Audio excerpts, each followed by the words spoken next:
बिस्मिल्लाहिर्रहमानिर्रहीम। अस्सलाम वालेकुम मेरी प्यारी सी यूट्यूब की फ़ैमिली। तो कैसे हैं आप सब लोग? आई होप कि आप सब ठीक होंगे और अल्हम्दुलिल्लाह आप सबकी दुआओं से मैं भी बिल्कुल ठीक हूँ। Welcome back to my YouTube channel. कल मैंने अपने किचन की एग्जॉस्ट फ़ैन की ना डीप क्लीनिंग की थी और इसका जो व्लॉग है ना मैंने डिटेल के साथ अपने चैनल पर अपलोड किया है। अगर आप लोग इंटरेस्टेड हैं तो लास्ट में देख लीजिएगा। उसे मैंने सेपरेट इसलिए अपलोड कर दिया था, अगर किसी को नीड है और उसे जो है अपना किचन का एग्जॉस्ट फ़ैन जो है वो क्लीन करना है तो उसकी काफ़ी ज़्यादा हेल्प हो जाएगी। क्योंकि ये जो है ना अभी चिकनाई से फुल भरा हुआ है और देख सकते हैं आपकी इसकी क्या कंडीशन है। और मैंने बिफ़ोर और आफ्टर लुक जो इसके अंदर शेयर किया आप लोगों के साथ। कुछ क्लिप्स मैंने इसलिए ऐड कर दिए ताकि आपको आइडिया हो जाए कि मैंने बाद में इसको कितना ज़्यादा जो है चमकदार बना दिया था। चीज़ों को थोड़ी सी मेहनत की ज़रूरत होती है, लेकिन बाद में वही चीज़ें जो होती हैं ना बहुत ही प्यारी लुक में आ जाती हैं। और इस तरह की जो चीज़ें होती हैं ना, ये डेली बेसिस पर तो क्लीन नहीं हो रही होती, तो इसलिए इन्हें डीप क्लीनिंग की बहुत ज़्यादा नीड होती है। और यहाँ पर आप देख सकते हैं कि इसकी हालत कैसी है। और कोई इतना ज़्यादा मुश्किल भी नहीं होता कि हम जो है वेट करते रहें कि बाहर से जो है इसे क्लीन करवाएंगे। ख़ुद थोड़ी सी एफ़र्ट करके जो है ना हम अच्छे से क्लीनिंग कर सकते हैं। और यहाँ पर देखिए माशाल्लाह से कि मेरी मेहनत क्या खूब रंग लाई है माशाल्लाह से, और कितना चमकदार साफ़ सुथरा ये हो गया है।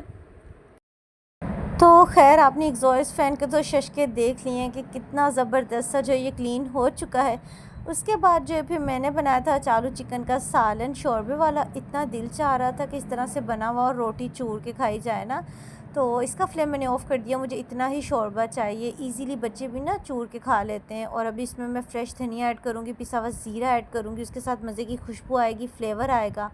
और जब भी इस तरह से काम स्टार्ट हो जाते हैं ना तो बस फिर एक के बाद एक काम होता है और ये हाउसवाइफ की रिस्पॉन्सिबिलिटीज़ में शामिल होता है। उसने अपने दिन को प्लान करने से पहले ही जो है ना अपने माइंड को सेट किया हुआ होता है कि प्लान तो हम कर रहे होते हैं, लेकिन बेस्ट प्लानर अल्लाह ताला होते हैं, तो वो जो है ना बेस्ट प्लान कर रहे होते हैं।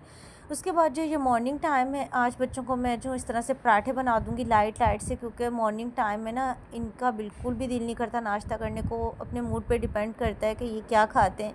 कभी कभार तो ये जो है ना ब्रेड का स्लाइस ले लेते हैं और कभी कभार सिर्फ और सिर्फ बिस्किट खा लेते हैं चाय के साथ। कभी मैं इनको शेक बना देती हूँ, बिल्कुल लाइट सा जो है ना ये खा के जाते हैं।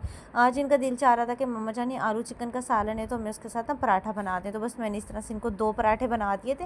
मैंने कहा मिल के खा लेंगे, लेकिन इन्होंने पूरे फिनिश नहीं किए थे, इन्होंने इसमें से बचा दिया था। तो खैर उसके बाद जब फिर दिन भर के काम स्टार्ट हो जाते हैं और माशाल्लाह अल्हम्दुलिल्लाह अल्लाह ताला का बहुत करम है कि अल्लाह ताला ने जो है वो इस तरह से अपनी नेमतों और रहमतों से नवाजा हुआ है। जब माशाल्लाह से सुबह चारों बच्चों को मैं स्कूल भेज देती हूँ ना, उसके बाद घर मुझे देख रहा होता है, मैं घर को देख रही होती हूँ कि कहाँ से क्लीनिंग स्टार्ट करूँ। और इस तरह से सारी चीज़ें होती हैं कि कोई चीज़ जो है ना वो सेट नहीं होती, क्योंकि माशाल्लाह माशाल्लाह से सुबह बच्चों के साथ इतनी बिज़ी रूटीन होती है कि चाहते हुए भी ना मैं कुछ नहीं सेट कर पाती, कि वो सुबह का टाइम ही इतना जल्दी जल्दी हो जाता है।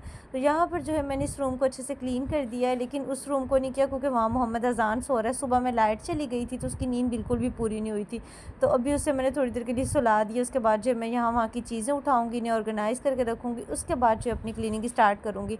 और अच्छा खासा टाइम ना इसी काम में लग जाता है जब चीज़ों को सेट करके रखना होता है, क्योंकि जो भी चीज़ें बच्चों की इधर उधर होती हैं ना मुझे मिल रही होती हैं, कभी कुछ, लेकिन उसके बाद क्या होता है कि जब बच्चे आते हैं तो दोबारा से वो ही चीज़ों को निकाल के वो खेलना स्टार्ट हो जाते हैं। तो खैर यही बच्चों से रौनक होती है, इन्हीं से बरकतें रहमतें।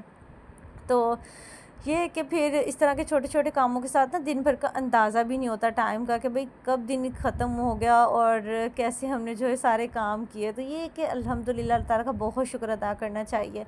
और इस तरह से घर को मैनेज करना, हर चीज़ को मेंटेन करके रखना, हर चीज़ जो है वो टाइम तक सेट करना, ये हाउसवाइफ की रिस्पॉन्सिबिलिटीज़ में शामिल होता है। और हमें इस चीज़ से कोई थकन नहीं होती, ना ही हम बोर होती हैं, बल्कि ये हमारा एक काम होता है जिसे हम खुशी खुशी करते हैं। और यही काम होते हैं जिनसे हम एक्टिव भी रहते हैं, फ्रेश फील करते हैं। वरना सारा दिन हमारे पास तो कुछ करने के लिए ही ना हो ना, हम बैठे रहें, अगर घर साफ़ रहे तो बस हम फिर क्या करें ना।